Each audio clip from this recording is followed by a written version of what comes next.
Now this is test और test के तहत it's turn Faiza Faiza it's your turn Faiza आप आपसे क्वेश्चन कर रहा हूँ और ये वीडियो ऑन कर लीजिए सर नेटवर्क आवाज हमारी आ रही है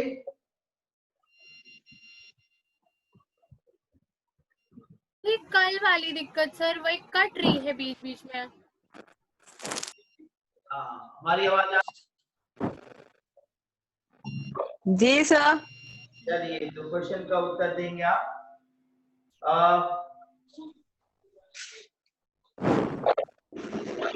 association when one species is benefited and the other is neutral, neither benefited nor harmed.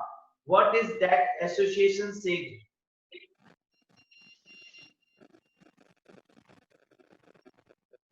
Yes समझ में आया एक प्रजाति लाभ में होती है दूसरी प्रजाति न्यूट्रल रहती है ऐसे दो प्रजातियों के मिलन को क्या कहते हैं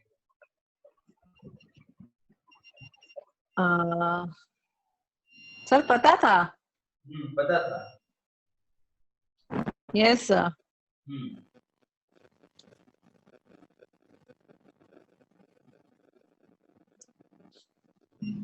सर नहीं याद आ रहा नहीं याद आ रहा है सही आंसर कौन बताएगा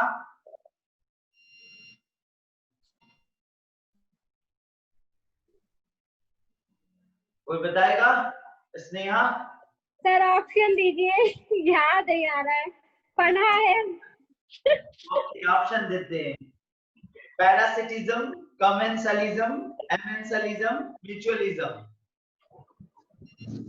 सर म्यूचुअलिज्म क्या गलत सही आंसर इसका एमेंसलिज्म सहजीवीकरण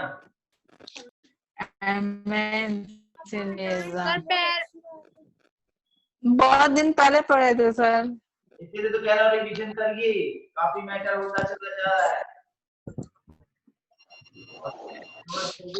यस सर करिए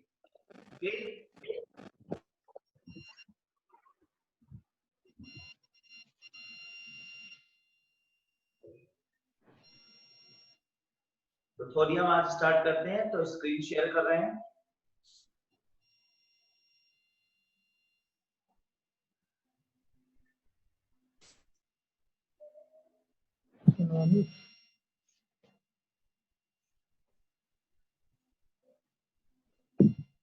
स्क्रीन प्रॉपर दिख रहा है आपको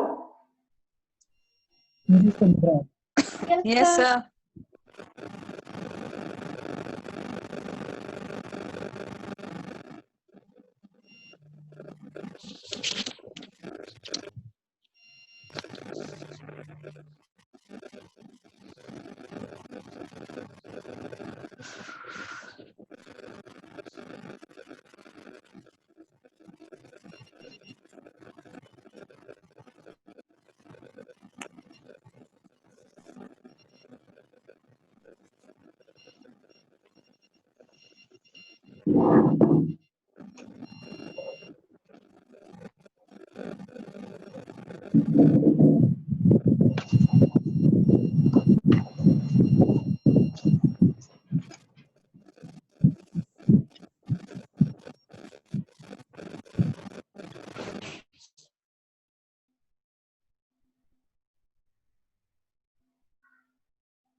यूरेनियम पर चर्चा करेंगे। यूरेनियम पर इससे पूर्व के वीडियो में मैंने चर्चा किया था, तो आज यूरेनियम की जगह पे थोरियम पर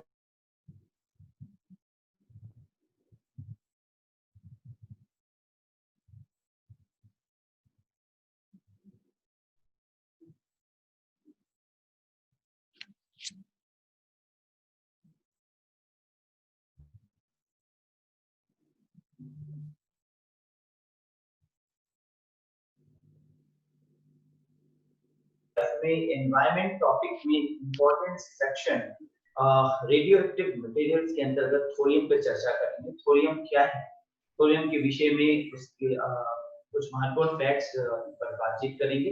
थोरियम की खोज मार्टिन थेन एस्पार्ट ने सन 1828 में किया।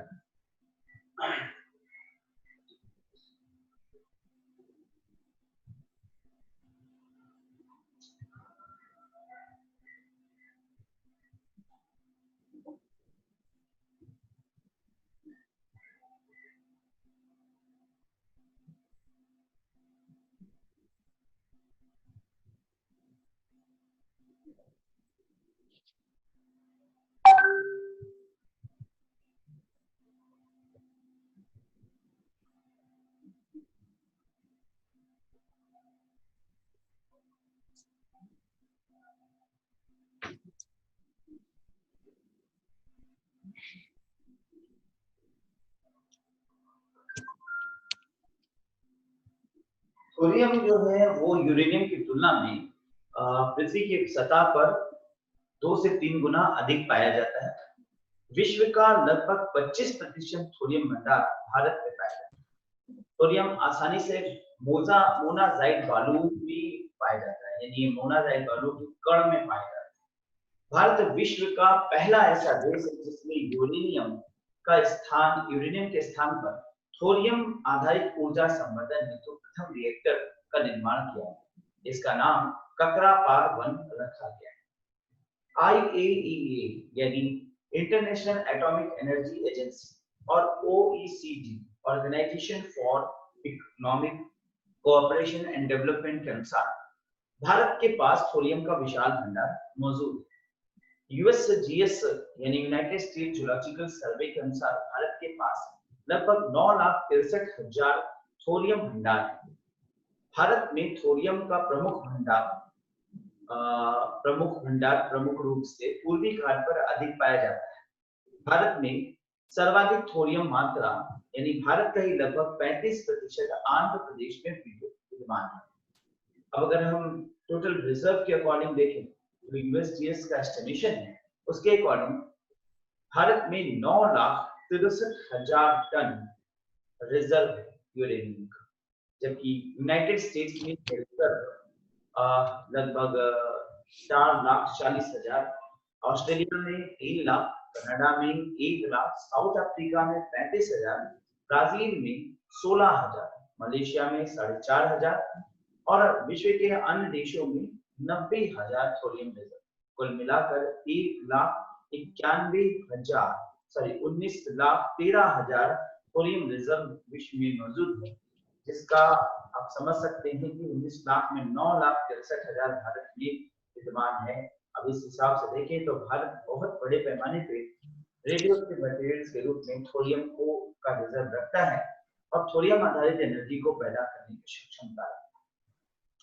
इसीलिए भारत थोरियम पर आधारित एनर्जी को जनरेट करने का प्रयास कर रहा है, परंतु थोरियम आधारित एनर्जी बहुत महंगी है, क्योंकि मोनाजाइट बालुओं का प्रिपरेशन करना, उसमें से थोरियम को निकालना काफी खर्चीला कार्य है और जितनी की बिजली ना प्राप्त होगी उससे ज्यादा खर्च होता है, तो जाहिर सी बात है एक मुश्किल और टिपिकल वर्क है। इसीलिए भारत इस प्रोग्राम में उतना एग्रेसिव नहीं दिखता जितना कि वो गैर अक्षीय ऊर्जा के जनरेशन में वर्क कर रहा है। गैर अक्षीय ऊर्जा के जनरेशन में भारत प्रमुख रूप से सौर ऊर्जा पे कार्य करता है।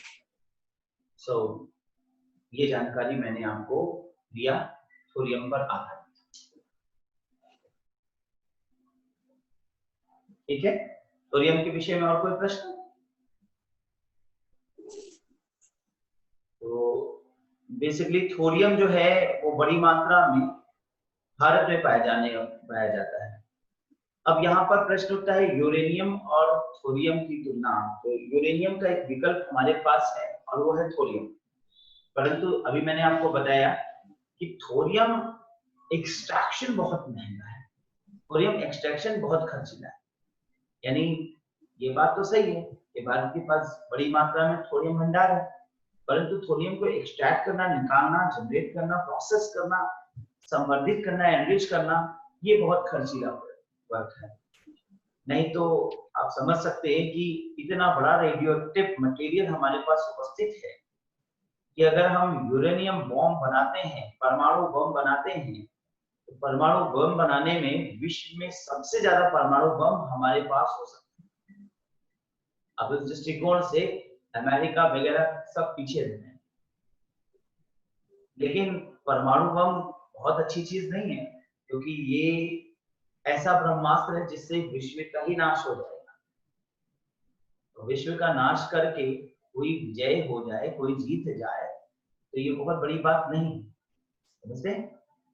तो फिर भी ये है कि भारत के पास बड़ी मात्रा में थोरियम भंडार है। भारत कुछ समय पहले तक यूरेनियम पर बहुत केंद्रित हो चुका था। यूरेनियम पर बिजली के उत्पादन को वो प्रोसेस करना चाहता था, क्योंकि ऑस्ट्रेलिया, अमेरिका जैसे देश हैं, वहां पर यूरेनियम से ही बिजली का बहुतायत रूप से उत्पादन होता है। इसका प्रमुख कारण है कि यूरेनियम से बिजली, अगर आपके पास यूरेनियम है तो टरबाइन को रोटेट करने में ज्यादा मुश्किल नहीं होगी और आसानी से बिजली उत्पादित हो जाएगी। तो बड़ी मात्रा में जो यूरेनियम होने पर आप यूरेनियम को जो चेन रिएक्टर है उसमें आप लगा देते हैं, तो वो काफी समय तक आपको बिजली प्रदान कर सकता है और इस प्रकार से बिजली सस्ती पड़ती है। लेकिन भारत के पास यूरेनियम की मात्रा बहुत कम है और इसलिए भारत ने यूरेनियम को विश्व बाजार से खरीदने का प्रयास किया, जिसके लिए उसने अमेरिका से एक संधि भी की थी, जो 1-to-1 संधि हुई थी, लेकिन 1-to-1 संधि बाद में फिर पास नहीं हो पाई। इसका कारण था वहां के कांग्रेस यानी वहां के पार्लियामेंट ने आरोप लगाया कि भारत जो है वो परमाणु संपन्न राष्ट्र है, हो सकता है भारत यूरेनियम का उपयोग परमाणु की निर्माण, परमाणु बॉम्ब के निर्माण के लिए कर सकता है, इसलिए भारत को यूरेनियम देने से मना कर दिया गया। ऑस्ट्रेलिया प्रमुख रूप से यूरेनियम भारत को दे सकता था, परंतु ऑस्ट्रेलिया ने भी विरोध कर दिया था। अतः फिर भारत ने यूरेनियम भंडारण को त्याग करके थोरियम पर आधारित बिजली उत्पादित करने की योजना बना ली, परंतु थोरियम पर आधारित बिजली उत्पादित करना जितना बेहतर रूप से भारत ने प्रोग्राम किया था, प्लान किया था, वो सफल ना हो पाया, क्योंकि थोरियम को एक्सट्रैक्ट करना बहुत खर्चीला हो गया। इसलिए थोरियम पर भी भारत ने अपनी योजना को त्याग दिया। अब भारत सीधी एक योजना पे कार्य कर रहा है, वो है सोलर पावर, यानी कि सौर ऊर्जा से। तो सौर ऊर्जा बहुतायत रूप में हमारे यहाँ विद्यमान है। सौर ऊर्जा से बड़ी पैमाने पे हम ऊर्जा को उत्पादित कर सकते हैं। सौर ऊर्जा उतना खर्चीला भी नहीं है और भारत सौर ऊर्जा के उत्पादन में अब बड़े-बड़े प्रोजेक्ट्स लगा रहा है। ठीक है, तो अभी हम लोग थोड़ी देर बाद सौर ऊर्जा पर भी पढ़ेंगे, लेकिन पहले थोरियम के बाद प्लूटोनियम पे अध्ययन करेंगे कि प्लूटोनियम क्या है। किसी को कोई प्रश्न है थोरियम से? कोई? ओके।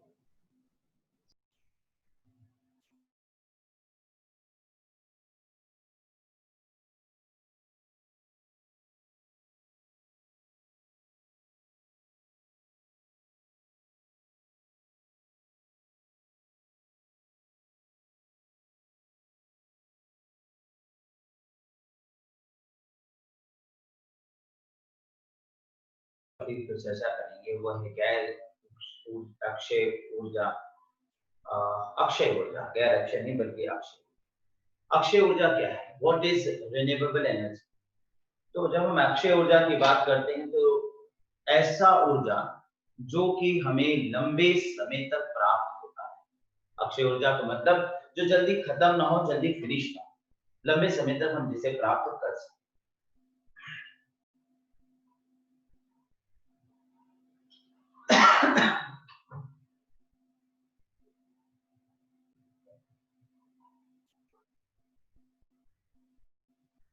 लंबे समय तक हम आसानी से, अब लंबे समय तक का मतलब है कि अगर हम तुलनात्मक रूप से इसे गैर अक्षय ऊर्जा से हम तुलना करें, जैसे कि पेट्रोलियम पदार्थ यूरेनियम पदार्थों से, तो पेट्रोलियम पदार्थ यूरेनियम पदार्थ कुछ समय के बाद खत्म हो जाएगा। पेट्रोलियम पदार्थ को अगर हम देखें तो लगभग 100 वर्षों के बाद समाप्त हो जाएगा।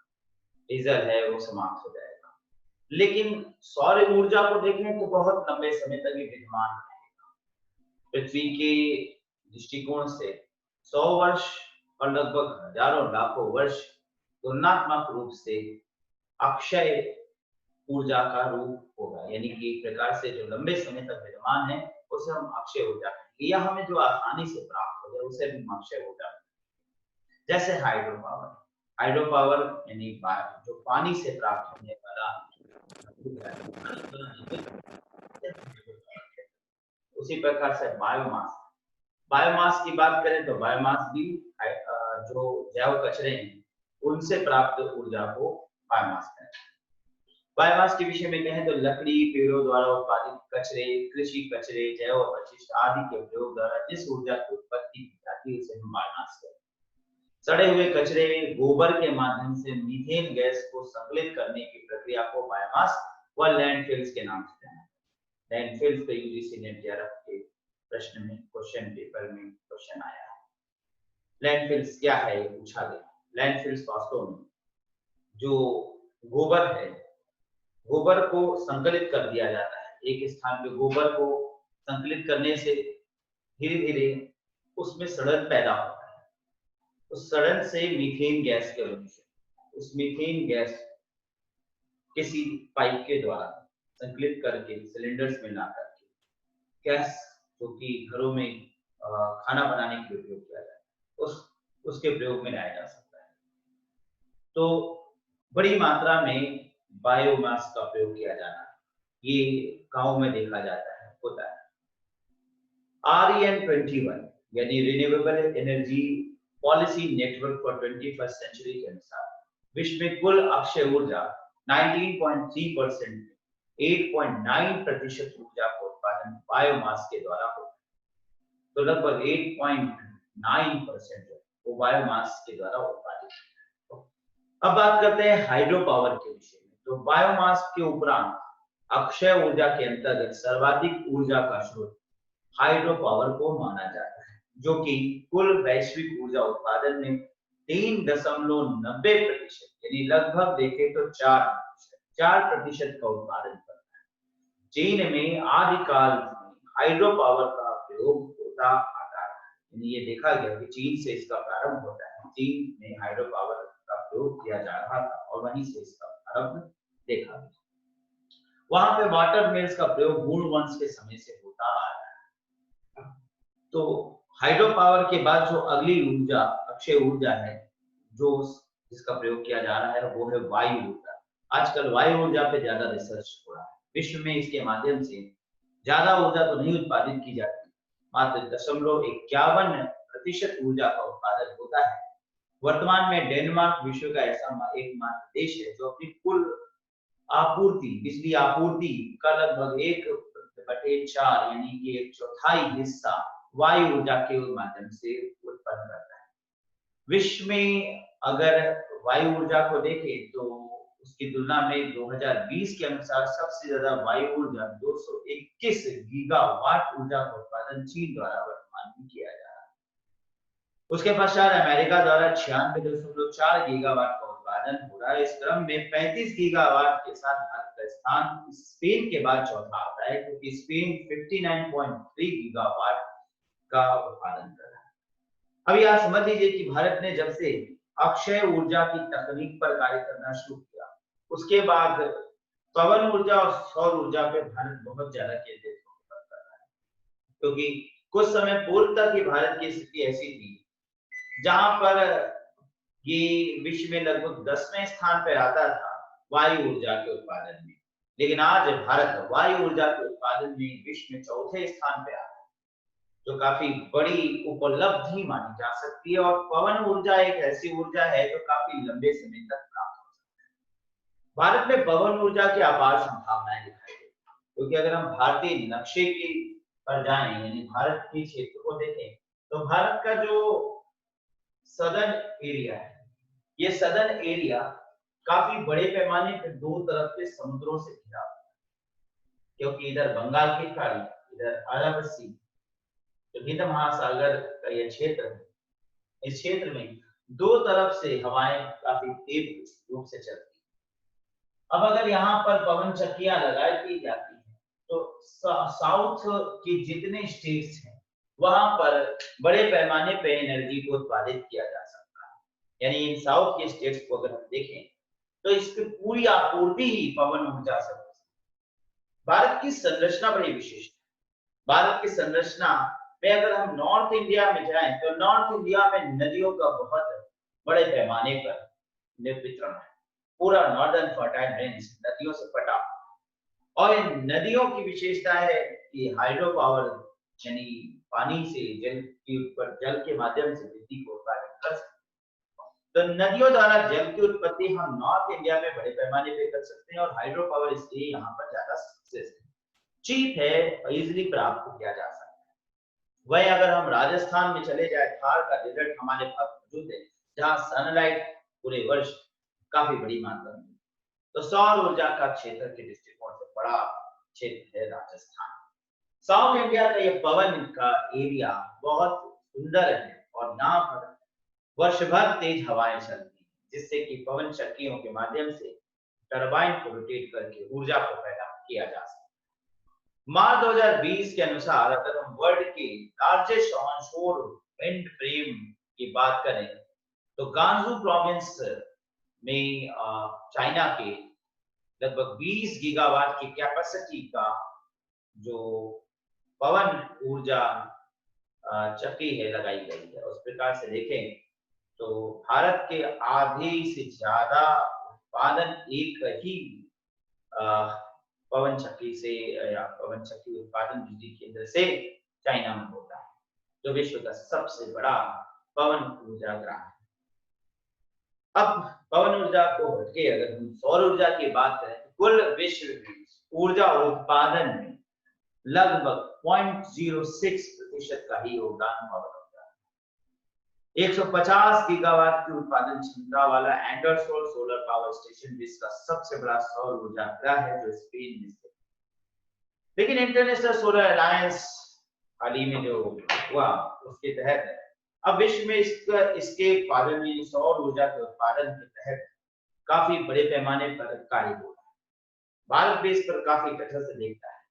सौर ऊर्जा के उत्पादन के लिए भारत लगातार प्रयास कर रहा है, और इसमें बड़े स्तर पे सौर ऊर्जा के उत्पादन के कारण भारत में इसकी अपार संभावनाएं हैं। क्योंकि अगर हम स्ट्रीट लाइट्स को देखें तो street lights solar power cells के थ्रू चार्ज हो सकते हैं, और बड़े आसानी से रात को ऊर्जा प्रदान कर सकते हैं, रात को लाइट पैदा कर सकते हैं, दिन भर ऊर्जा को उत्पादित कर सकते हैं। और इस प्रकार से सोलर पावर सेल्स का प्रयोग करके हम अपनी खपत जो घरेलू खपत है उसकी भी आपूर्ति बड़े पैमाने पर कर सकते हैं। यदि सही मायने में इस पर कार्य किया जाए तो बिजली का लगभग पूरा समाधान सौर ऊर्जा से भारत में हो सकता है, और ये इतनी सस्ती ऊर्जा पड़ेगी कि वन टाइम इन्वेस्टमेंट होने के बाद सालों तक जो सोलर सेल्स है वो खराब नहीं होते, सोलर पैनल खराब नहीं होते, तो ये सालों तक हमें ऊर्जा प्रदान कर सकते। सौर ऊर्जा काफी सरकार ने इस क्षेत्र में काफी प्रयास किया है और काफी प्रयास कर रही है, और काफी सराहनीय कार्य भी करते हुए दिखते हैं। तो ये मैंने अभी आपको बताया भारत में और विश्व में अक्षय ऊर्जा पे किस प्रकार से ऊर्जा का उत्पादन किया है।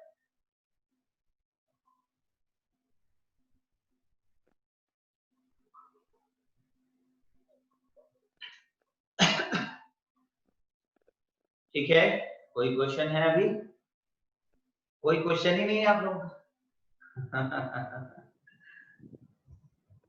समझ में आया? जी सर। Yes sir. अच्छा, सोनाली आ गई है। सोनाली, ऑडियो वीडियो ऑन करो।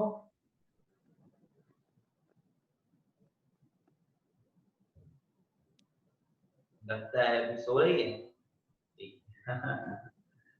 यही है ऑनलाइन क्लास। नहीं सर, सो नहीं रहे। आ गई है? अच्छा, जग सर पढ़ रहे थे। तुम्हारा वीडियो नहीं चल रहा है? जी सर, म्यूट है। म्यूट वीडियो नहीं होता है, वीडियो ऑन कर दो। Voice mute. Yes sir.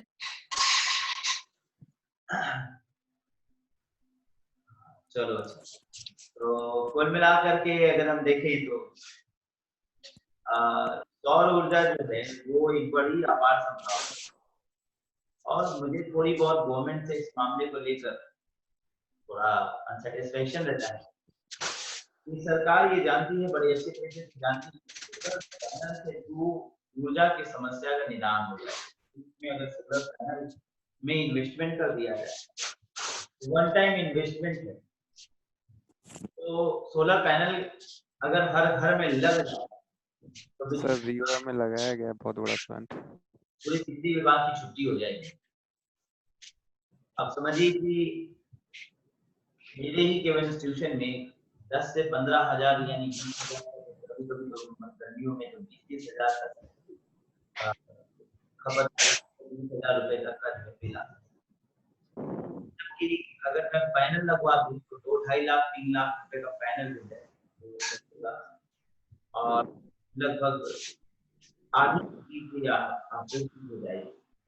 अगर पूरा 5 लाख 6 लाख खर्च कर दो तो जितनी बिजली हमारी खपत है वो पूरी होगी। लेकिन 5 से 6 लाख रुपए 7 लाख रुपए इन्वेस्टमेंट एक बड़ा इन्वेस्टमेंट है और इसी वजह से पूरे देश में जो है अभी हम बिजली हाउस पर देखेंगे। लेकिन आज हमारे पास जब सेल्फ उत्पादन की सुविधा मौजूद है, सोलर पैनल के माध्यम से बिजली पैदा किया जा सकता है, तो सरकार को ऐसी योजना बनानी चाहिए जिससे सोलर पैनल सस्ते हो जाए। उसमें ऐसा भी कोई विशेष लागत नहीं लगा होता कि सोने की तार लगी हो,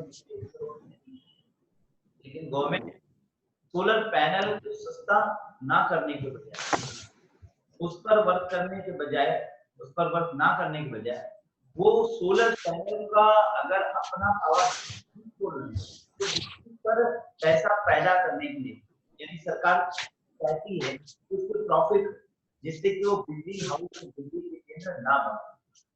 लेकिन एक चीज आप नोटिस कर लीजिए, जब तक नहीं होगा कोई देश का विकास नहीं हो सकता।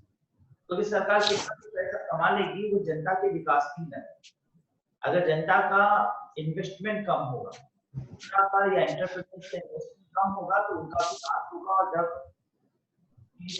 एंटरप्रेन्योर का विकास होगा तो देश का विकास ऑटोमेटिकली। ये आप नोटिस करिए। मेरी सुनता कोई प्रॉब्लम कि भारत का विकास हो। क्योंकि एक बार विकास हो जाएगा तो कोई जाएगा किसी कहेगा सबका फायदा। सही बात है सर। Yes sir. प्रॉब्लम हमारे साथ नहीं। वैसे नहीं सर 5 साल के बाद वृद्धावस्था का पेंशन पाते हैं सर, जब तक जिंदा रहते हैं। देखिए सारा पेंशन बंद हो गया देश में, लेकिन नहीं बंद हुआ नेताओं का चल रहा है सर। सर नेताओं का सब कुछ फ्री में चल रहा है। 5 साल के बाद वो जब तक जिंदा रहते हैं सब कुछ उनका रहता है, जितना भी पहले रहता है उतना भी बाद में, केवल उनको पैसे कम मिलने लगते हैं बस पेंशन के जरिए उसका। सभी में यही तो हमारे यहाँ जो पॉलिटिशियंस हैं वो सही कहाँ आप बताइए कि मेजॉरिटी में गवर्नमेंट है इस समय? जी सर। मेजॉरिटी में गवर्नमेंट है, बिल्कुल है, अच्छी खासी मेजॉरिटी में है। कहाँ पे सर? तो महिला बिल कहाँ गया? कहाँ गया महिला बिल? उस समय महिला बिल पर विवाद, गवर्नमेंट। अब महिला बिल कहाँ चला? सर क्लियर आवाज नहीं आ रही है। नहीं आ रही आवाज क्लियर? आवाज सही नहीं आ रही है। नहीं सर क्लियर नहीं आ रही है। तो मेन महिला बिल जो है वो कहाँ चला गया? महिला बिल की विषय में सरकार सोचना क्यों बंद कर? म्यूट अनम्यूट करो तब तो आवाज आएगी। याद ही नहीं था मेरे, सर हम कह रहे हैं गया सर, वही लोग सर, वही लोग ले लें सर, जितने आदमी लोग हैं वही लोग, महिला वाला भी ले लें सर, हम कह रहे हैं। यही सुधारवादी सोच की वजह से आज सर बढ़ा ले सर, वो लोग 100% से अधिक कर रहे हैं, 105% कोटा आदमियों का सर पार्लियामेंट में सर, हमारा भी ले लें सर, हम लोग बिना कोटे सर बढ़ जाएंगे आगे, इतना बढ़ गए तो सर बिना कोटे। अगर अब तो हो जाएगा तो एक नया पार्लियामेंट बनाया जाएगा जो महिला पार्लियामेंट है कि नहीं?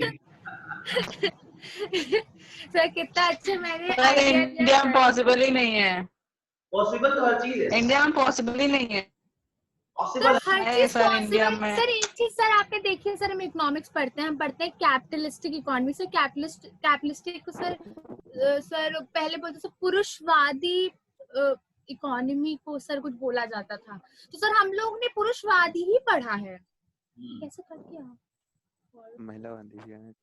हाँ, तो सर यही मैं बोल रही थी सर, हम लोग जब इकोनॉमिक्स में ही ये पढ़ते हैं तो सर 33% कोटा तो उस हिसाब से इन लोग के हिसाब से तो बहुत है सर हम लोग के लिए, तो 33 में पूरी दुनिया जीत ले सर हम लोग। सही बात तो गलत है, टोटल 50% होना चाहिए। 50 तुम्हारा 50 हमारा, 50 उनका, टोटल 100 सर, अभी उनका 50 है सर, उनका 50 है, हम कह रहे हैं सर 33 प्लस 50 सर, वो भी हमारा ले लें सर, पुरुष सारे ले लें 33 भी सर, हम लोग 0 में बढ़ जाएंगे आगे।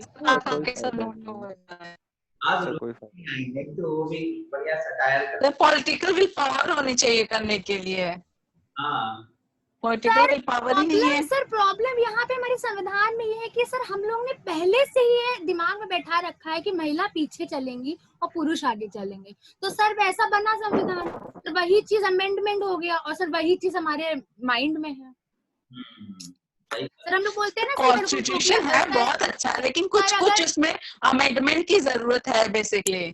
वही सर ऐसे लड़का किचन में चला जाता है तो बोलते हैं लड़की हो क्या काम करोगे, तो सर ये सेटअप ऑलरेडी बैठा है दिमाग में। एग्जैक्टली यही सर स्टेरियोटाइप्स है सर, वो बेसिकली सर, इसमें मेंटालिटी चेंज होने की जरूरत है। प्लेट रख नहीं सकते, लड़की हो क्या, हाँ लड़की है तो सोच सही करनी बस और कुछ नहीं। हाँ चूड़ी सर बोलते ना चूड़ी पहने हो, हाँ चूड़ी करना है ना सर, चूड़ी है पहनना, हाँ पहनते हैं, हाँ पहनेंगे चूड़ी, तो मर्द भी पहनेंगे चूड़ी। वही चीज यार, स्टेरियोटाइप से चीजें हैं, प्रेजुडिस है, इसका नहीं मेंटालिटी चेंज करने की जरूरत है बस। बहुत बड़े बड़े विवाद है, नेपोटिज्म एक तो सर्वाइव तो दोनों को करना है ना सर, पहले तो सर्वाइव तो दोनों को ही करना है सर, नींव ही खराब है, नेपोटिज्म तो अभी आया है सर, वो हम वर्ड जान गए तो हर जगह नेपोटिज्म का ठीक है, तो करना रहना ठीक है सर, लड़ने का तो बहुत मन होता है सर हर जगह, लेकिन सर हमारे पास उतनी अथॉरिटी नहीं है, कहाँ लड़ेंगे सर, कहाँ किसी की सोच सही करेंगे सर, एक को सही करेंगे तो दूसरा बिगड़ जाएगा, दूसरे को सही करेंगे तीसरा बिगड़ जाएगा सर, हम तो मार खा जाएंगे, फिर वही होगा क्या मतलब। यहाँ आज तो चुप हो, सुन रही है सर मुझे एब्जॉर्ब कर रही है।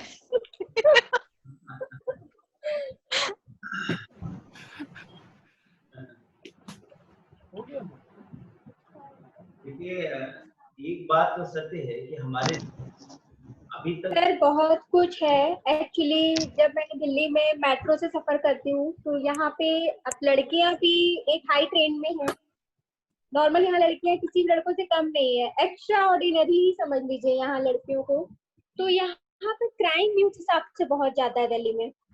तो यहाँ जैसे मैं मेट्रो में सफर करती हूँ तो ज्यादातर देखती हूँ, जैसे क्या होता है कि मेट्रो में होता है कि लड़की खड़ी हो और लड़का बैठा हो तो लड़का उठकर के सीट दे देता है लेडीज को कि चलो आप बैठ जाओ हम खड़े हैं, लेकिन हम देखते हैं जैसे आंटी एज की हो या थोड़ी सी ओल्ड एज में हो तो उनको तो लड़के सीट दे देंगे कि बैठ जाइए वो उठ जाएंगे, लेकिन जैसे यंग गर्ल्स हैं तो उनको वो सीट नहीं देते हैं।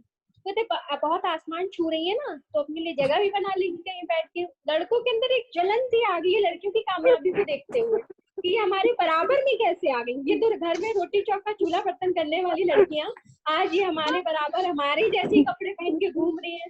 इनफैक्ट ये मैं अपने हस्बैंड में बता रही हूँ, मेरे हस्बैंड के अंदर भी है। वो भी कोई लड़की खड़ी होकर खड़ी है, हम नहीं देंगे जगह वगैरह, तो बेटा आप खड़े हो जाइए, उनको बैठ जाने दीजिए, वो भी नहीं देते।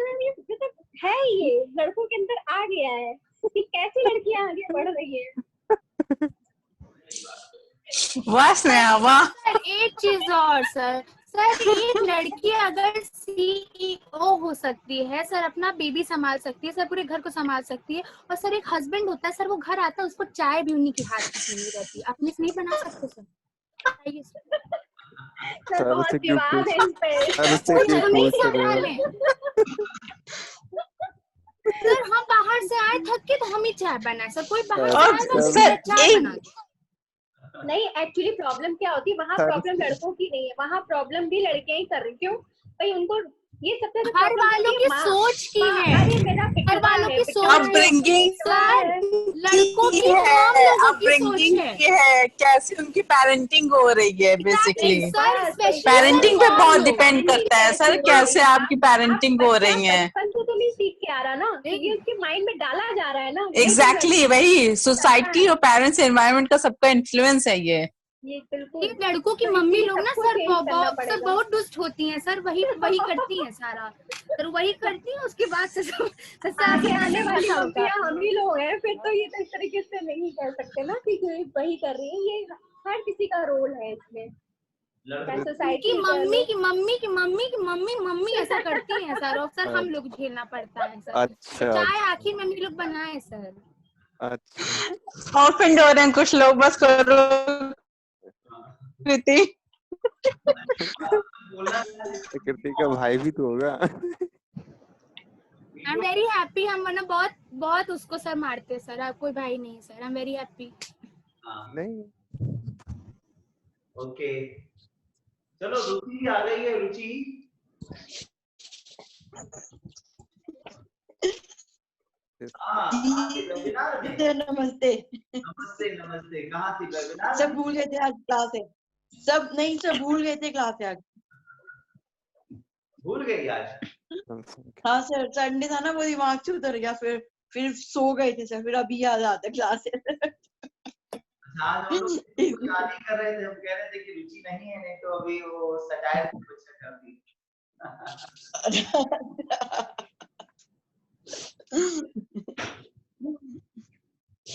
यहाँ पर कृति थोड़ा सा एग्रेसिव हो गई है, ठीक है? हम कहीं यही सर को ऑफेंड ना हो जाए। तो लड़कों की बात सर बकवास निकाल रही है, इतने सालों की जो फ्रस्ट्रेशन है सर वही निकाल रही है बेचारे। सर ये है ट्रू है, देखते हैं ना सर, बड़ा खून खौलता है, चेंजेस हो रहे हैं।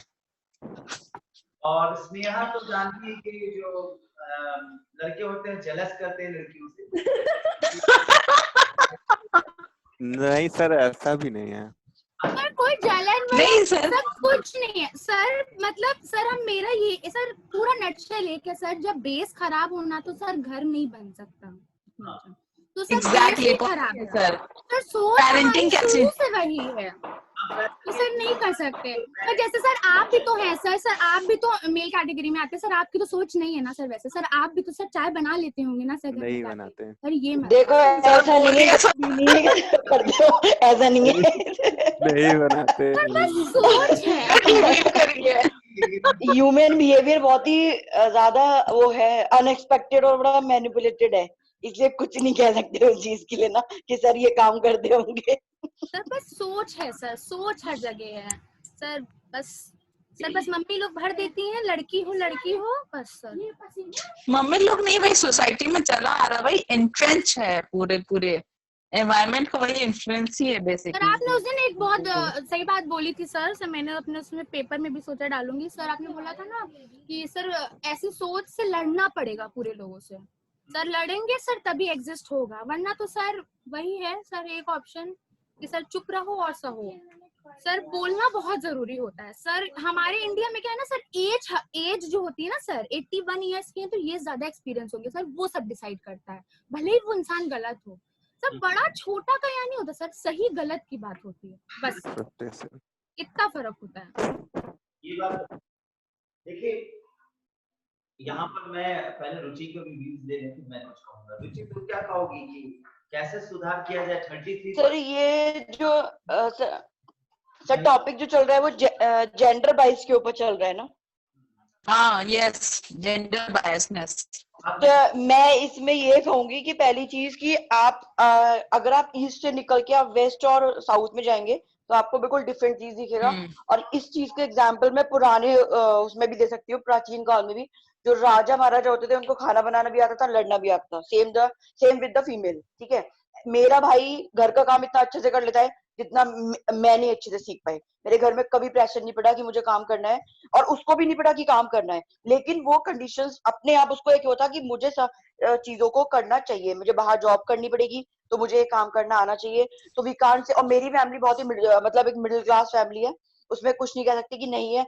अब और मेरे हस्बैंड है, उनको चाय बनाना नहीं आता है, लेकिन ऐसा नहीं है कि उनको घर पे ये कहा गया कभी कि तुम्हें काम नहीं करना है, उनको करने। और मेरी जो सिस्टर इन लॉ है उसको भी चाय बनाना नहीं आता, उसको कभी वो बोलती है मेरे को कभी मैंने आलू नहीं उबाले। तो same is there and same is here. जो मेरे घर में सेम कंडीशन है कि हम दोनों चीज जानते हैं, और उसके घर में दोनों लोग ही दोनों चीज नहीं जानते हैं। तो it depends on the brought up and आपकी सोच। अभी मेरे हस्बैंड चाय में मेरे को, मैं नहीं, मेरे बिना बोले भी चाय बना के पिलाते हैं, और इवन और उसके अलावा भी कई सारी चीजों को करने की कोशिश करते हैं। तो उसमें हम ये नहीं कह सकते कि वो एक पेरेंटिंग है, वो एक इंडिविजुअल सोच पर डिपेंड करते हैं कि वो लड़का या लड़की सोसाइटी से किस चीज को और कितनी मात्रा में अडॉप्ट कर रहे हैं। क्या वो चीजों को जो दिख रहा है वो सही है, उतना समझ पा रहा है, और अगर है इट मीन्स कि अगर रियली में एजुकेटेड है वो, तो उन चीजों को वो इग्नोर कर देगा। और ऐसे ही लोग रियलिटी में मतलब आप जब जाएंगे तो दिखेंगे। बाकी जो हम जिन लोगों की बात कर रहे हैं मेल फीमेल जेंडर की, वो चीजें अब बहुत कम है, पहले भी नहीं थी। वो उन लोगों में रहती हैं जो दूसरों की नकल करके आगे बढ़ते हैं लाइफ में, और वो हमेशा रहेगा, चाहे हम कितने भी मॉडर्न हो जाए। अब या फॉरेन कल्चर में चले जाइए, ओबामा चाय बनाना जानता था, उसकी वाइफ उससे बोलती थी कि तुम मुझे बना के पिलाओ, और उसे और बेटर डिशें भी बनाना आता था। लेकिन ट्रम्प या उससे पहले क्लिंटन था, उसे कुछ नहीं आता था, क्योंकि ही वॉज दैट अयाश टाइप। तो उसको कुछ नहीं बोल सकते हम कि ये चीज गलत है सही है। It depends on culture and your personal trait, कि आपके अंदर जो चीजें आप सोसाइटी से एनवायरमेंट से अडॉप्ट कर रहे हैं वो कितना पॉजिटिवली अडॉप्ट कर रहे हैं। Only depend on this. Right. Phenotype and nurturing. हाँ Exactly. सर बहुत सही पॉइंट बोलिए रुचि। सर सुनिए ना सर, आप सबको ओपिनियन सुन लिए ना सर। सर अब आप बताइए सर, क्योंकि सर हम लोग तो लड़कियां हैं सर, फेमिनिज्म लेके कहेंगे तो सर लड़के कहते हैं फेमिनिज्म एक बहुत बड़ा कार्य है। हम लोग पढ़ते हैं उस चीज को कि फेमिनिज्म में सारी चीज है। एक गरम माहौल पैदा हो जाएगा सर, वरना सब हमसे सर वो करने लगेंगे सर। नहीं आई एग्री विद कीर्ति, मैं एग्री करती हूँ। सर आप अपना ओपिनियन बताइए, क्योंकि सर आपको ओपिनियन देना भी बहुत जरूरी है। सर सबका ओपिनियन कहीं ना कहीं ठीक है, अब सर आप बताइए। नहीं ओपिनियन दे दूं। सोनाली शांत है। सोनाली तुम भी वीडियो ऑडियो ऑन करो और थोड़ा अपना ओपिनियन दो। तो गायब हो गई। अच्छा चलो अंशु तुम भी कुछ कहो। अंशु सर मैंने बोल दिया, मैं क्या बोलूं? सर लड़के डर गए लग रहा है। नहीं सर डरे नहीं, मैं तो लड़का हूँ सर। लेकिन बट मैं सर नहीं सर डरे नहीं सर, हम कर लेते अपने घर पे अपना काम सब कर लेते। मम्मी नहीं रहती तो खुद से हम कर लेते, खुद से सारा। ये क्यों बोला मम्मी नहीं रहती है तो कर लेते? बोलो मम्मी रहती है फिर भी हम करते हैं। फिर नहीं कुछ काम जैसे खाना बनाने से मम्मी नहीं है तो वो भी कर लेते हैं, अगर मम्मी है तो खुद। सर ये लाइन तो होनी नहीं चाहिए, मम्मी है तो भी हम करें सर, ये भी हम करें। हम ना करें लेकिन सपोर्ट तो कर सकते हैं ना, इतना पूरा नहीं। बट जैसे खाना नहीं बनाते हैं, बट हाँ थोड़ा बहुत हेल्प कर देते हैं मम्मी की बस। सर लड़के से बॉटल भरते हैं सर, हम देखे हैं सर। वो भी ऐसे खोलेंगे सर, पानी भर बॉटल भरेंगे, अरे काम हो गया। वो दूसरा काम होता है, वो उनका काम होता है।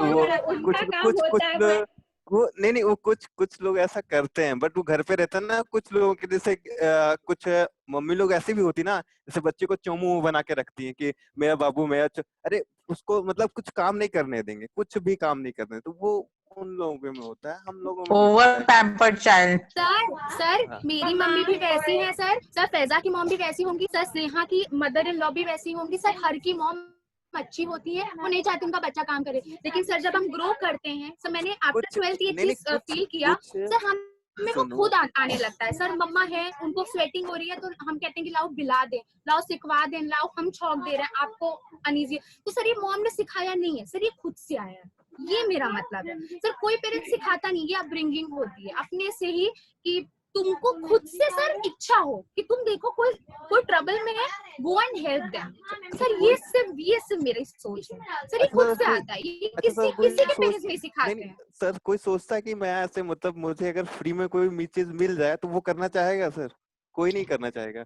घर में अगर है कि खाने की सारी चीजें मिल रही हैं और मतलब सब कुछ मिल रहा है, तो वो करना क्यों चाहेगा? बहुत कम लोग ही करना चाहते हैं घर में, जो खुद ये हेल्प कौन करना बोल रहा चाहेंगे है? सबका। इसकी मुझे वो मैं ये कौन बोल रहा है? इसको कैमरा ऑन नहीं है और सब्जेक्ट क्या है मुझे ये बताओ पहले। सब्जेक्ट करने के लिए बोला, जैसे करने के लिए बोला जा रहा है, जैसे करने के लिए बोला जा रहा है घर पे, अंशु जैसे काम बोल रहा करने है। के लिए।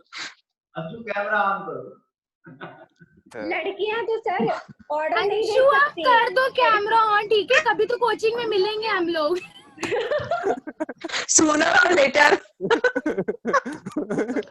लड़ाई नहीं करनी ना। देखो ये सारी ना इंटरव्यू की तैयारी हो रही है, ये मान लो। सुनिए सर, अब आप बताइए सर, हम लोग कहाँ सही है सर, कहाँ गलत है सर? अगर बहुत एग्रेसिव सर को बोलने का मौका तो दिया जाए। हाँ सर, आप चुप सर, हम सर म्यूट कर दे रहे हैं। सर को बोलने का मौका कोई बीच में नहीं देगा, कोई भी नहीं। Yes sir, go on. दो तीन बातें यहाँ पर मस्ट है।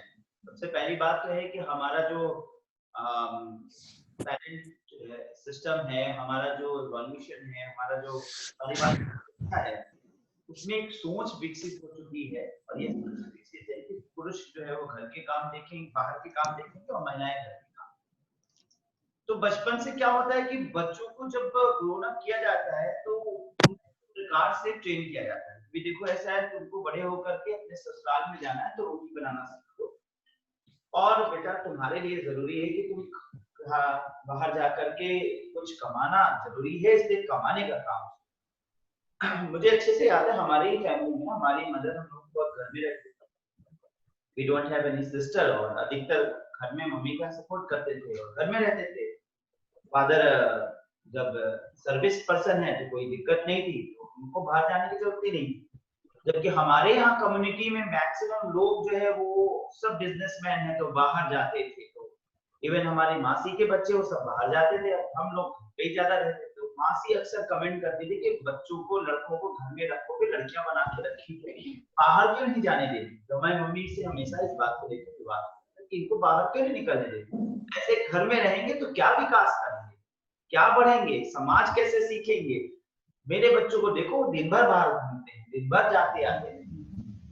तो उनका अपना ऐसा सोचना, लेकिन हमें ऐसा नहीं लगा कि कभी भी मेरा सोशलाइजेशन कमजोर रहा। मैं बाहर भी निकलता हूँ, अंदर भी आता हूँ, घर भी जाता हूँ, बाहर भी जाता आता रहा। मैंने इस चीज को तो देखा है, इससे कोई फर्क नहीं पड़ता। व्यवसाय से दृष्टिकोण से जो लोग हैं, व्यवसायिक दृष्टिकोण के लिए उनको एक बात जरूर है कि वो बिजनेस में जाना है, तो बचपन से ही वो लोगों को, जैसे ही लड़का थोड़ा बड़ा होता है, माता पिता के बिजनेस में जुड़ना शुरू। तो पिता बिजनेस कर रहा है, ये होता है कि आप लड़के को भेजो, बैठना शुरू कर ले। तो जब उसे बिजनेस में जाना है तो जाहिर सी बात है वो घर का काम नहीं देखेगा, वो चला जाएगा बाहर। तो एक तो यहाँ पर हमारे समाज में जो ये स्पष्ट है विभाजन के, लड़कियों को घर का काम देखता है, लड़कों को बाहर का काम देखता है। तो इस प्रकार की ट्रेनिंग बचपन से मिल गई, वैसी मानसिकता बन गई कि भाई देखो तुम्हें तो ससुराल जाना है तो घर के काम को अच्छे से सीखो, और लड़कों को घर बाहर कमाने को जाना है तो वो फादर के व्यवसाय से जुड़े। मैक्सिमम लोग 90% तो व्यवसाय से जुड़े हैं, चाहे वो किसी भी प्रकार का व्यवसाय हो। 10% के अंतर्गत सर्विस पर्सन आते हैं, तो फिर ठीक है आप व्यवसाय से जुड़ो। और अगर सर्विस करना भी है तो भी आप पढ़ाई लिखाई करोगे, विकास करोगे, तो पढ़ना लिखना पहले मस्ट हो जाता है लड़कों के लिए, क्योंकि लड़कों को व्यवसाय के दृष्टिकोण से बाहर भेजा जाना है। लड़कियों के संबंध में ये कम होता है। इसीलिए अब आती है कि जब हमारे पास फैमिली में इकोनॉमिक रूप से ज्यादा मजबूती नहीं होती तो लड़कों पे ज्यादा खर्च कर दिया जाता है पढ़ाई के लिए और लड़कियों को सिंपल पढ़ाई के लिए। यहाँ पे अक्सर ही मैंने देखा कि उसी घर में लड़के को बीटेक करा दिया जाएगा तो लड़के को बीए करा दिया जाएगा। अक्सर ये चीज होता है कि भाई इसकी शादी में खर्चा होगा, तो शादी में जो 20-25 लाख रुपए का जनरली खर्चा है वो कोई फायदा नहीं लड़की पे खर्च करने पे, सब जोड़ लो इकट्ठा दे देंगे। और लड़के के खर्च के लिए भाई उसके लिए तो पढ़ाई कराना जरूरी है, तो उसकी इंजीनियरिंग कराना है, एडमिशन में घूस देना है, एडमिशन हो जाए उसके बाद अच्छे से पढ़ाई के लिए पैसे खर्च करने हैं। फादर इतनी संबल नहीं है किसी तरह से लोन लेकर के लड़के को देना, और लड़का इसलिए पढ़वाते कि जैसे ही फादर कमजोर होंगे लड़का मजबूर हो जाएगा और वो पैसा अर्न करके लाएगा और घर संभालेगा, फादर का घर संभालेगा और लड़की निकल जाएगी अपने दूसरे घर में। तो ये मानसिकता की वजह से लड़कियों के प्रति थोड़ा सा शिक्षा से लेकर के वर्क से लेकर के हमेशा हटकर विचारधारा रही है। लेकिन प्रश्न है कि इसमें कौन जिम्मेदार? इसमें सबसे बड़ा जिम्मेदार व्यक्ति तो माँ है, क्योंकि माँ तो सबसे पहले इम्पोर्टेंट घर में वही होती है, माँ का ही चलता है। ऐसा चाहे लाभ कह दो पुरुष प्रधान, लेकिन ऐसा नहीं है कि हमारे यहाँ माताओं की नहीं सुनी जाती, माताएं बहुत सुनाती है और माताएं पति को भी समझा देती है और फिर वो समझ जाती है। कुल मिलाकर के माँ इरेस्पॉन्सिबल होती है, और अगर माँ बचपन से ट्रेन अपने बच्चों को ऐसी तालीम दे, इस प्रकार की सोच विकसित करे कि भाई सबका इक्वलिटी है, हर चीज इक्वल है। हमारे समाज में इक्वलिटी की बात बचपन से ही नहीं। जैसे ही आज देखिए प्रॉपर्टी के संबंध में माता पिता कभी भी ये नहीं कहते कि बेटा ये आधा है आधा बेटे का। प्रॉपर्टी के डिवीजन की बात होती है तो बेटी के पास सीधा सीधा भाई का बेटा यानी भतीजा आएगा और कहेगा बुआ ये पापा भेजे साइन मार दो, दस्तखत कर दो, क्योंकि पापा कहें दस्तखत कर दो क्योंकि अब नाम छड़वाना है तो कर दो। फिर बहन कहती है कौन भैया से झगड़ा ले, चलो ठीक है भैया हमारे पूछ रहे हैं रक्षाबंधन पे जाना बंधा, लो दस्तखत कर दिया और जब भैया रहेगा मायका बना देगा और उसके बाद बस हो गया, कोई बात नहीं, प्रेम व्यवहार चलता रहेगा। ठीक है कभी कभी बहन आ जाएगी, भाई साहब ठीक है थोड़ा बहुत अपना गिफ्ट दे देंगे और इस तरह से व्यवहार चलेगा। लेकिन अगर कहीं यही बहन कहते हैं नहीं दस्तखत थोड़ी करेंगे, हमारी प्रॉपर्टी पिताजी की है बाबा जी की है तो आधी हमारी, जिस दिन ऐसा बोला उसी दिन देखो फिर मामला बहन और भाई के बीच में तन्नातनी हो जाएगी, बंदूक खिंच जाएगी, तलवार निकल जाएगी, गर्दन कट जाएगी। लेकिन हमारे समाज में ऐसी मानसिकता नहीं है। लेकिन जिस दिन ऐसी मानसिकता डेवलप हो जाएगी उस दिन फिर इक्वलिटी की बात होती है। जब बराबरी आप दोनों को बराबर कहते हो, सबसे बात करने से पहले हर घर में हर माँ बाप 50% इक्वल की बात अपने बच्चों में डालें।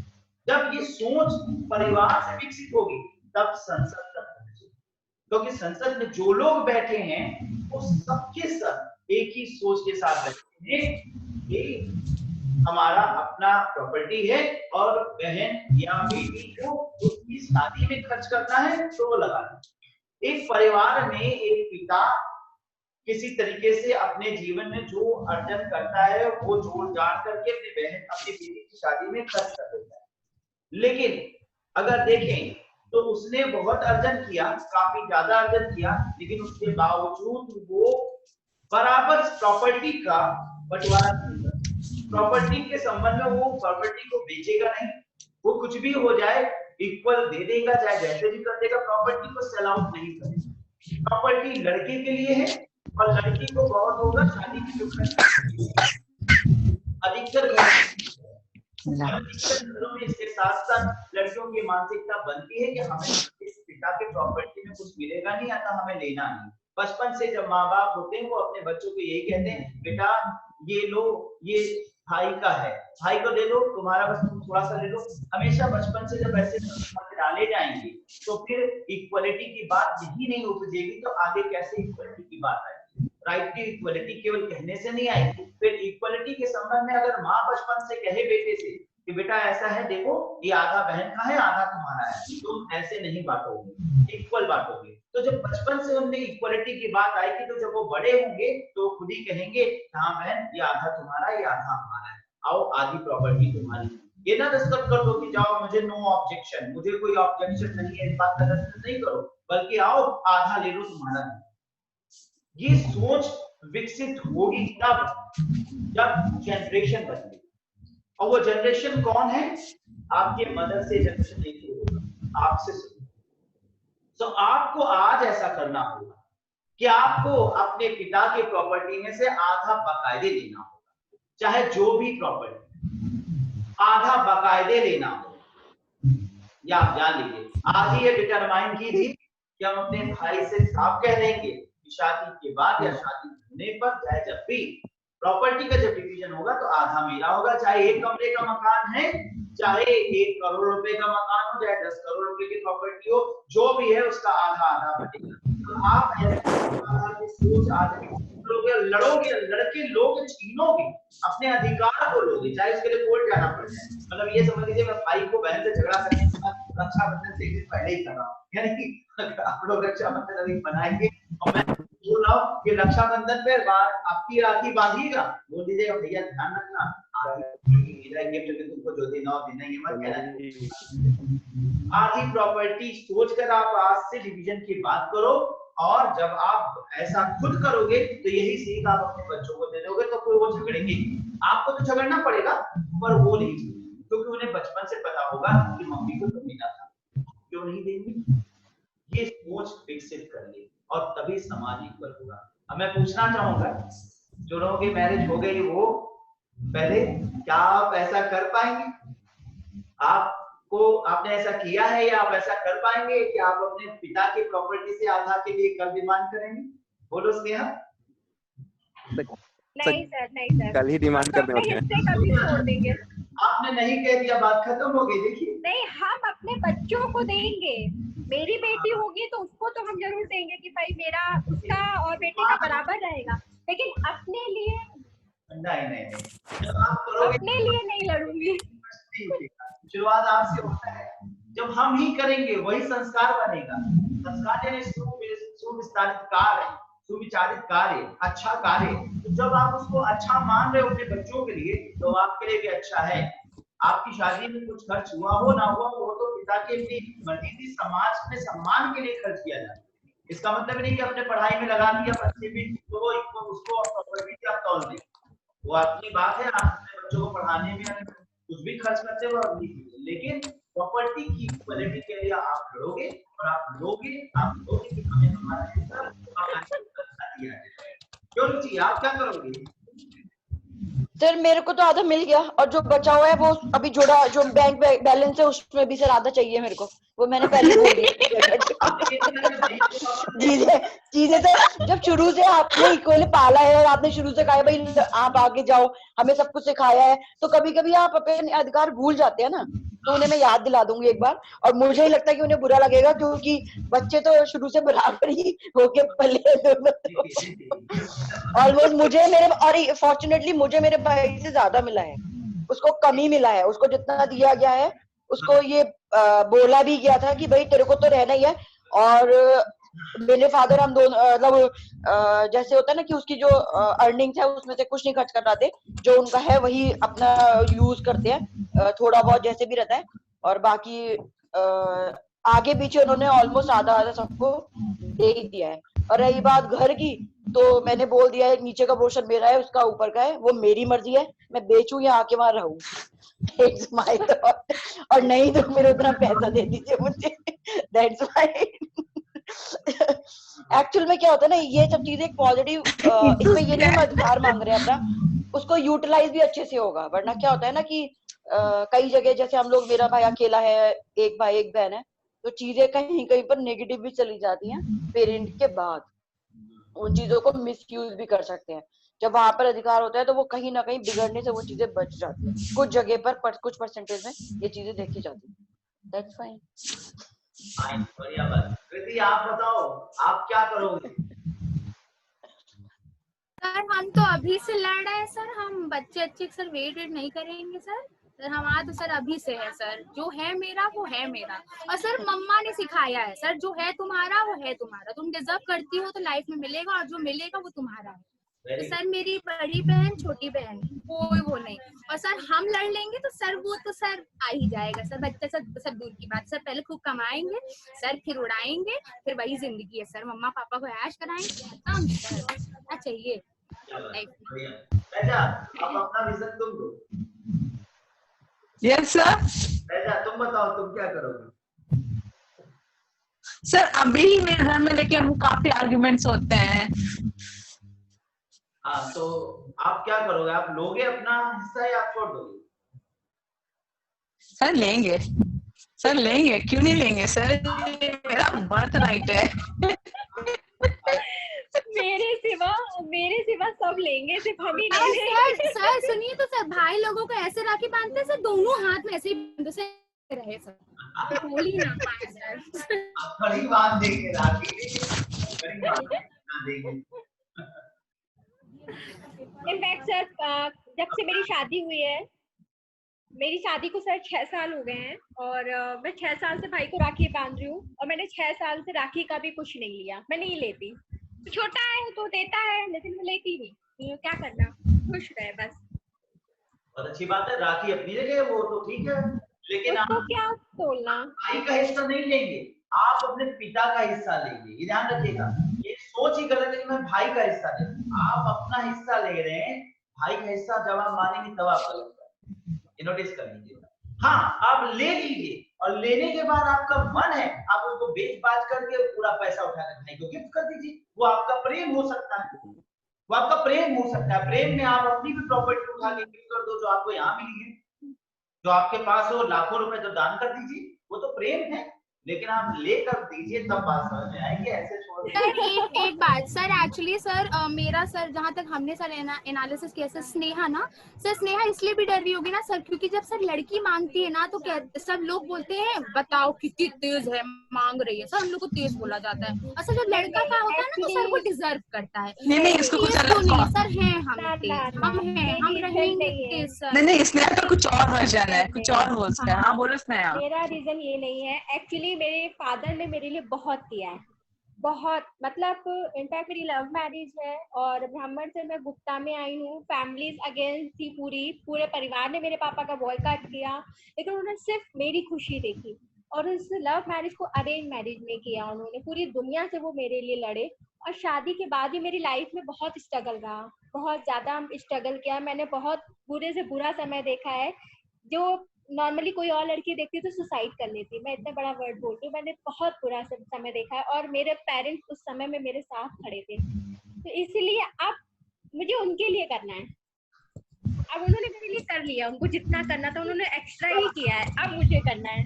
कल को आपके भाई के लिए आपके माता पिता भी अगर करते हैं तो वो क्या गलत है? वहां उनके लिए भी कर दिए, आपके लिए प्रेम करना, माता पिता का परवरिश अपनी जगह है, वो तो अच्छे पिता है ही, लेकिन यहाँ पर इससे ये मतलब नहीं निकलता है कि उनका दुख होना ये गलत सोच है, क्योंकि ये तो आपका अपना अधिकार है, आप अपना अधिकार लेते हुए। एक्चुअली सर मेरी पढ़ाई का सपोर्ट मुझे इतना यहाँ से नहीं मिला, मेरे लॉस से सपोर्ट करते हैं बट उतना नहीं।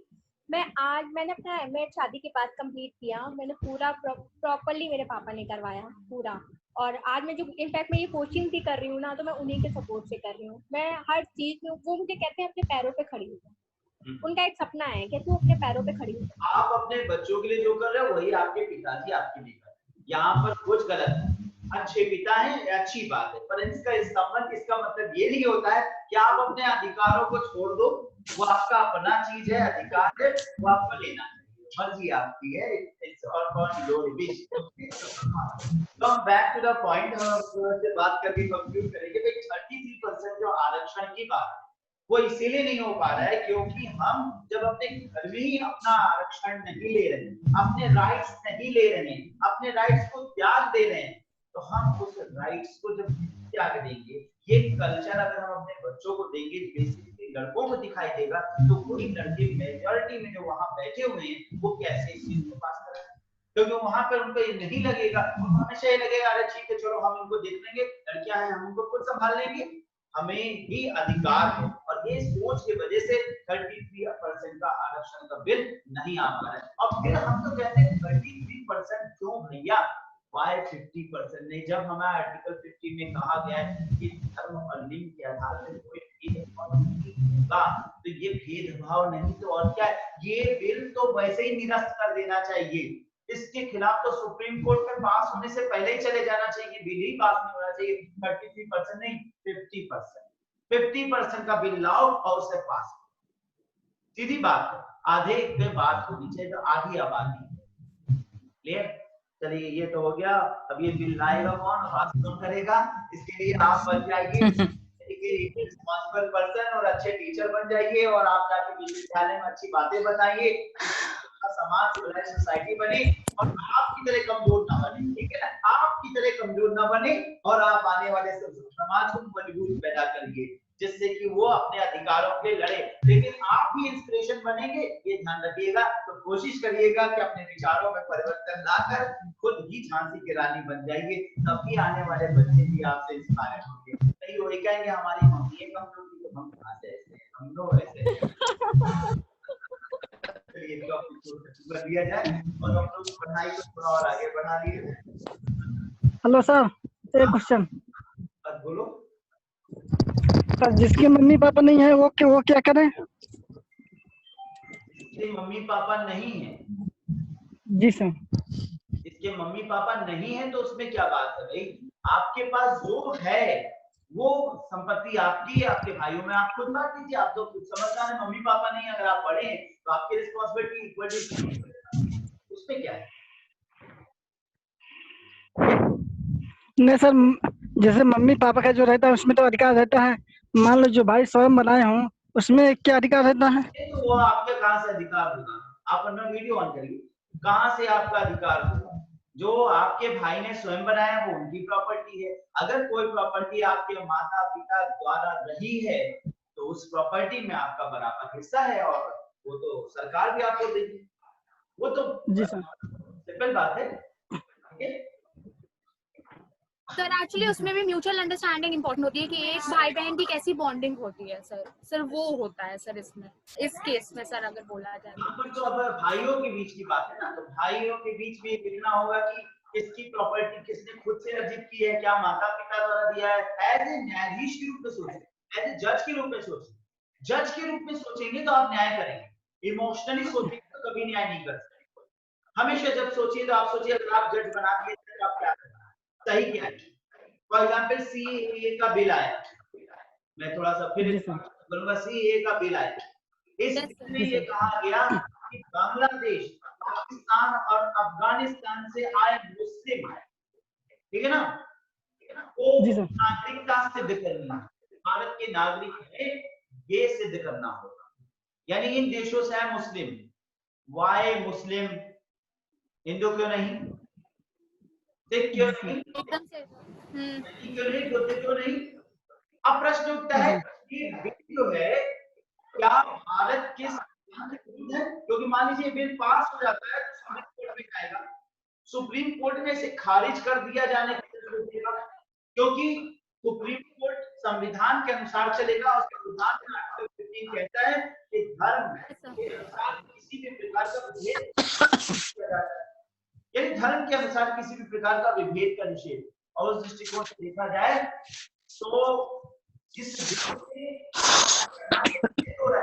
लेकिन ध्यान रखा जाए इस बिल की जो मेजर बात है वो भारतीय नागरिकों पर लागू नहीं हो रही, लागू हो रही है बाहर से आए लोगों पर। उस हिसाब से यह बिल ऑथेंटिकली है, कॉन्स्टिट्यूशनली राइट दिखाई देता है, क्योंकि कॉन्स्टिट्यूशन में कहा गया भारत के नागरिकों के संबंध में कोई बिल, तो भारत के नागरिकों के संबंध में नहीं है, भारत में आए लोगों के संबंध में। भारत में जो विदेश से आए इन 3 देशों से उनको अपनी नागरिकता भारत के है तो सिद्ध करना, तो इस संबंध में तो ये ठीक है। लेकिन अगर मैं जज बनूं तो मैं प्रश्न करता हूं, मैं जज बनूं तो क्या ये बिल खारिज कर सकता हूं? मैं खारिज करूंगा। क्यों खारिज करूंगा? क्योंकि इंटेंशन देखना है, इंटेंशन है वर्ड है मुस्लिम वर्ड, इंटेंशन आप बुद्ध नहीं बना सकते। जैसे कॉन्स्टिट्यूशनली फिट है, तो कह रहे अमित शाह जी एकदम फिट है, ये बिल खारिज नहीं हो सकता, लेकिन इंटेंशन को ध्यान में रखना होगा, क्योंकि प्रियम्बल ऑफ इंडियन कॉन्स्टिट्यूशन में लिखा हुआ है भारत के लोग भारत समाजवादी पंथ निरपेक्ष वर्ड जुड़ा है, यानी हम किसी पंथ की ओर नहीं झुकेंगे। तो ये कैसे छूट गए? भले ये बिल लागू नहीं होता है, लेकिन ये भारत में बना है, भारत में बना है, शासक किसी पंथ को झुका तो है, तो in that point of view ये बिल खारिज।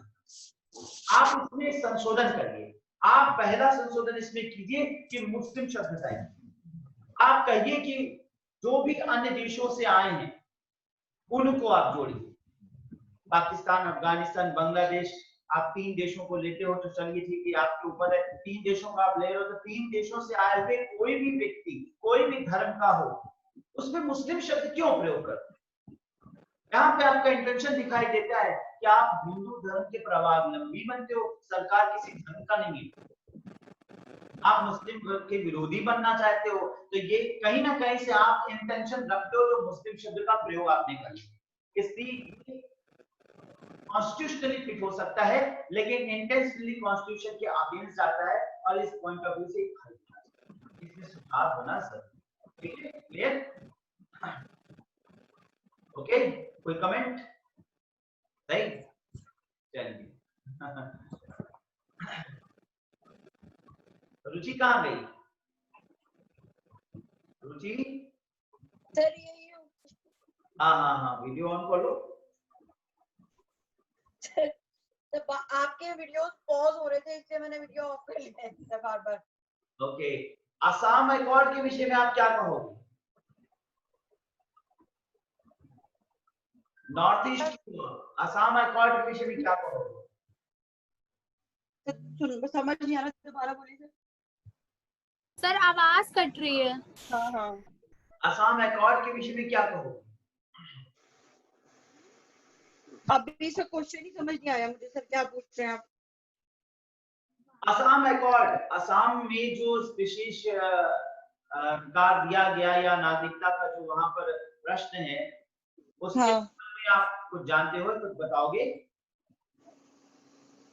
सर जो ये सीए और ये एनआरसी वाला कह रहे हैं ना सर आप? हाँ, इसी से रिलेटेड। वो ठीक है किसी हद तक, क्योंकि हमारे देश की पॉपुलेशन इतनी ज्यादा है कि उसे कंट्रोल करना और चीजों को, अगर हम डेवलप कंट्री बनना चाहते हैं तो उसके लिए हमें ये सब कदम उठाने थोड़े जरूरी हो जाएंगे, लेकिन उसके साथ थोड़ी फ्लेक्सिबिलिटी रखनी पड़ेगी, क्योंकि बहुत सारे लोग ऐसे हैं जो रह तो बहुत टाइम से रहे हैं, लेकिन उनके पास मतलब वो अपने आईडीज नहीं बनवा पाए, या उनको पता ही नहीं है कि उनको आईडीज बनवाना है। तो उनकी चीजों को ठीक से ध्यान में रखते हुए जो जेन्युइन है उनके साथ ठीक से काम करा जाए, नहीं है उन्हें देश से निकाल देना चाहिए, ताकि असामाजिक तत्व उधम न मचा सके, और वो चाहे हिंदू हो, मुस्लिम हो, सिख हो, ईसाई हो, वो किसी उनका कोई धर्म नहीं होता एक्चुअल में। बिल्कुल सही है, चाहे हिंदू, मुस्लिम, सिख, ईसाई हो। यहाँ पर जो वर्ड मुस्लिम प्रयोग किया है ये गलत है, वो गलत है सर। वो तो एक्चुअल में उसमें वास्तविकता ये सर, इसमें यहाँ पर वो कन्वर्टेड मुस्लिम है बहुत सारे लोग, और कन्वर्टेड क्रिश्चियन है, तो वी कांट से कि वो जो जहाँ से आए हैं वो यहाँ पर उन लोगों की जो लोकेलिटी है उसके अकॉर्डिंग उन्होंने उस चीज को अडॉप्ट करा है, और 85 साल से अडॉप्ट करा हुआ है। तो उनकी जो आज की पीढ़ी है वो भी नहीं जान पा रही कि वास्तविकता में पहले क्या हुआ था, तो हम उन्हें ये नहीं कहते कि वो उसी पर्टिकुलर धर्म से है। मेरी एक फ्रेंड है, वो राजपूत थे किसी टाइम पर, और एएमयू में पढ़ी है मेरे साथ, मुस्लिम यूनिवर्सिटी में, और वो कन्वर्टेड मुस्लिम है, उसकी बहुत सारी चीजें हमारी जैसी हैं। तो अभी लेकिन वो वही सारे रिचुअल्स फॉलो कर रहे हैं उस चीज में, बट उसने बताया कि वो जो पहले राजपूत को कन्वर्ट करवाया गया था ये सब, और हिंदुस्तान में आधे मुस्लिम जो है कन्वर्टेड मुस्लिम है, क्योंकि जो रियलिटी में जो मुस्लिम है वो अफगान और मतलब जो मुगल कैटेगरी में रखते हैं अपने आपको, वो वहां से चले गए थे, या डिवोट, जैसे अकबर था वो डिवोटी था। बाकी जो नॉर्मल जो लोग हैं वो उधम मचा रहे हैं, क्योंकि उनको पता ही नहीं है कि वो है क्या, तो वो मुस्लिम का नाम ले लेते हैं, वो किसी का।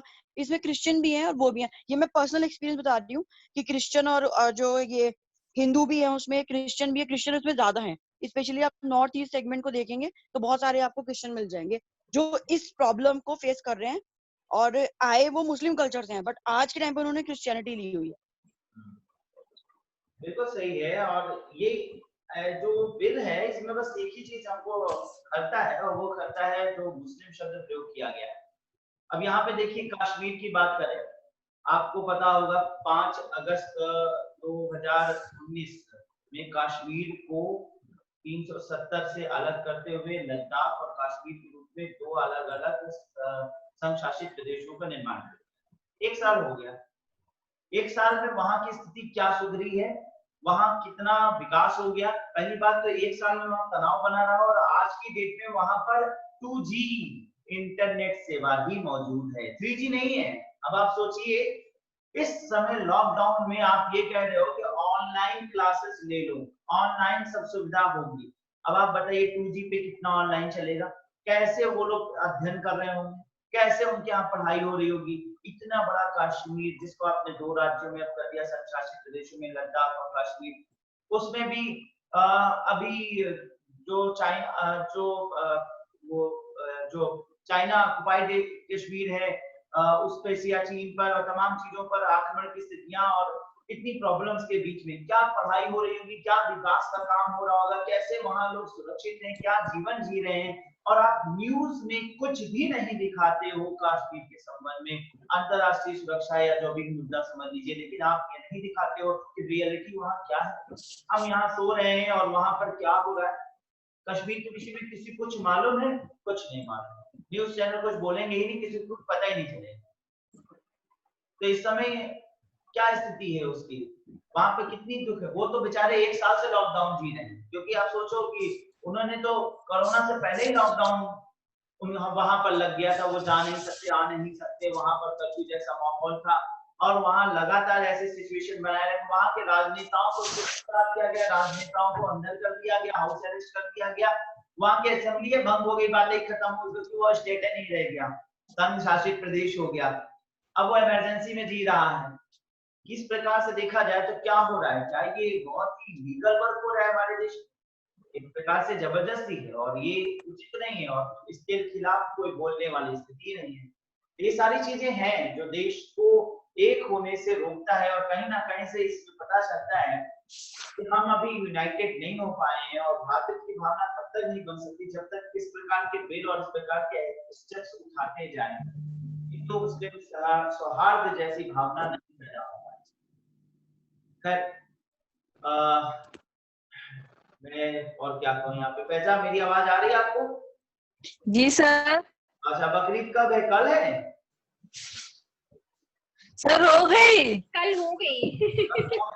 कल हो गई सर। हमें कुछ मिला नहीं इस बार, हमारे लिए कुछ सिवाई आए नहीं यार। रखी हुई है सर। रखी हुई है। रखे रहो, फिर अब कोचिंग खुलेगा तो हम सेवई लेंगे। हाँ,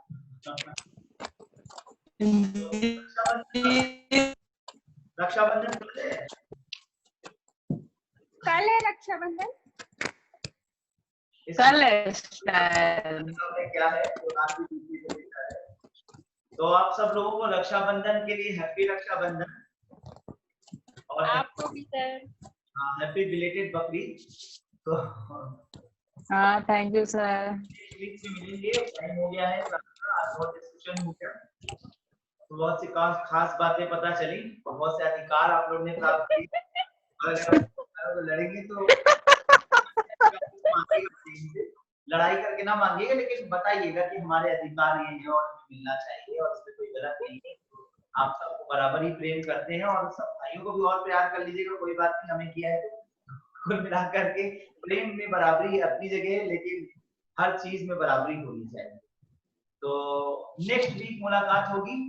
नेक्स्ट वीक हम आपसे फ्राइडे को मिलेंगे, फ्राइडे, सैटरडे और संडे क्लास। ठीक है? ओके, ठीक है sir. Thank you okay sir, thank you sir. Bye bye sir, take care. Okay, खुश रहिए।